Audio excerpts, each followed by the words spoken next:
ನಮಸ್ಕಾರ. ಮನೇಲಿ ಬಾಳೆಹಣ್ಣು ಹಣ್ಣಾಗೋಗಿದೆ, ಅದನ್ನು ತಿನ್ನೋಕ್ಕೂ ಚೆನ್ನಾಗಾಗ್ತಿಲ್ಲ, ಅದನ್ನ ಎಸಿಬೇಕಲ್ಲಪ್ಪ ಅನಿಸ್ತಿರುತ್ತೆ. ಆಮೇಲೆ ಮನೇಲಿ ಮಕ್ಳುಗಳು ಸಹ ಬಾಳೆಹಣ್ಣ ತಿನ್ನೋದಕ್ಕೆ ಒಂದೊಂದು ಸತಿ ಹಠ ಮಾಡ್ತಿರ್ತಾರೆ. ಆವಾಗ ನಾವು ಈ ಥರ ಒಂದು ರೆಸಿಪಿನ ಟ್ರೈ ಮಾಡ್ಬೋದು.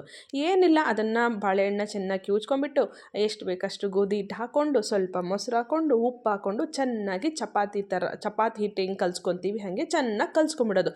ಸ್ವಲ್ಪನೇ ನೀರು ಹಾಕ್ಕೊಬೇಕು. ಯಾಕೆ ಅಂತ ಅಂದರೆ ಬಾಳೆಹಣ್ಣು ಹಾಕಿರೋದ್ರಿಂದ ಹಿಟ್ಟಿಟ್ಟಂಗೆ ಆಗುತ್ತೆ, ಆಮೇಲೆ ತೆಳ್ಳಗಾಗೋಗ್ಬಿಡುತ್ತೆ, ಚೆನ್ನಾಗಾಗಲ್ಲ.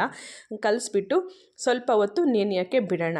ಈಗ ಮಕ್ಕಳು ತಿನ್ನಲ್ಲ ಅನ್ನೋ ಟೆನ್ಷನ್ನೂ ಇರಲ್ಲ, ಬಾಳೆಹಣ್ಣು ಎಸಿಬೇಕಲ್ಲ ತಿನ್ನೋಕ್ಕಾಗಲ್ವಲ್ಲ ಅನ್ನೋ ಟೆನ್ಷನ್ನೂ ಇರೋದಿಲ್ಲ. ಆರಾಮಾಗಿ ಈ ಥರ ಮಾಡ್ಕೊಬೋದು. ಇದು ಬಾಳೆಹಣ್ಣು ಹಾಕಿರೋದ್ರಿಂದ ಚಪಾತಿ ಸ್ವಲ್ಪ ಸ್ವೀಟ್ ಅನ್ನಿಸ್ತಿರತ್ತೆ. ಅದಕ್ಕೆ ನಾವೇನು ಮಾಡೋದು, ಸ್ವಲ್ಪ ಖಾರವಾಗಿರೋ ಚಟ್ನಿನೋ ಇಲ್ಲ ಪಲ್ಯನೋ ಏನೋ ಮಾಡಿಕೊಂಡು ಚಪಾತಿ ಜೊತೆ ತಿನ್ಕೊಬೋದು.